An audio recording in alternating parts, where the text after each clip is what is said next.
Welcome back. 3 years ago today, there was a fire in Beechwood Island where 3 young teenagers were killed. Today we have Katie joining us explaining about the incident. Hi, nice Katie. to meet Nice to meet you. So Cadence, how did you feel once you realized what you've done? I felt completely destroyed inside.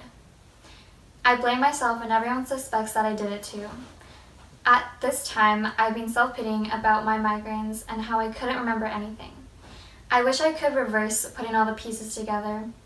I don't know how I'm supposed to live with myself, knowing that I killed 3 of the most important people to me. What were your guys' intentions to starting the fire? We thought it would make a difference. Our family is so screwed up, and we needed a fresh start. We needed to rebel against the perfect life we're living in. We made the plan on the day of, while we all had our own bottle of wine. It was a simple plan, and we were all supposed to make it out alive. What was the plan?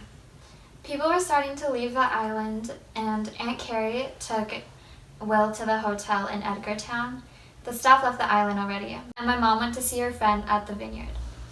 And Granddad took the day off and left the island already. Then we planned the fire. We had 4 bottles open of wine. The plan was simple. We were to find a spare jug of gas, the ones that were kept for the motorboats, and we were to use newspaper and cardboard in the mudroom. We built piles of recycling and soaked them in the gasoline and soaked all the wooden floors in the Claremont. We were to light a paper towel roll and throw it. We wanted to make sure Claremont burned down completely. Myron and Johnny upstairs, I was in the main floor where the kitchen was, and Gat was in the basement. But I started the fire before any of them could escape. Do you think the liars were ghosts or hallucinations? When I came back to the island on summer 17, I still saw the liars and were able to communicate with them. They felt distant from me though, and isolated.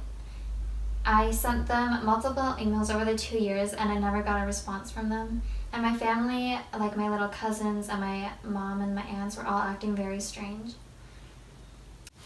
I believe that my mind made up hallucinations of the liars. Without the hallucinations of them and them helping me understand and realizing what I've done, I don't think I would have figured out as to what happened that night. Even though I kept asking what happened, they never told me because they wanted my memories to come back naturally.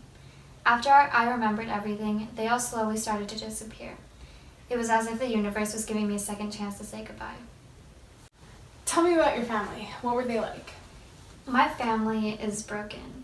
My father left my mom without any warning. My grandma just recently passed away, and my 2 other aunts are divorced. All the sisters wanted something from my granddad, which was his assets. They tried to prove to him which one deserved it the most, which pitted each sister against each other, and that made all the grandchildren distant from each other. This completely destroyed our family, and it was unhealthy living like this, and that's why we needed a change. If you could go back to that day, what would you do differently?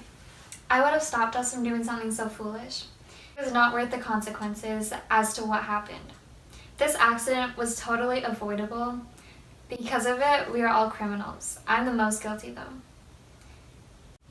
If I was just being more cautious and I didn't light the study before the kitchen or leave the house before I knew that they were out safe, they could still be alive today. Are you still sad that your mother never brought out what happened that night?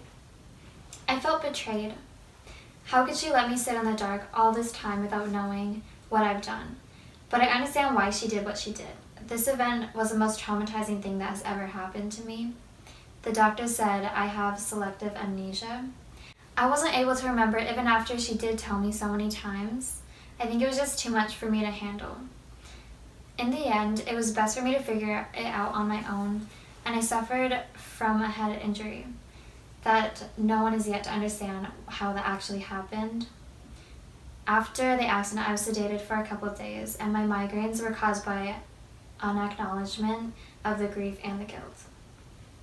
So that's all that we have for today. Thank you so much for coming in and explaining your side of the story.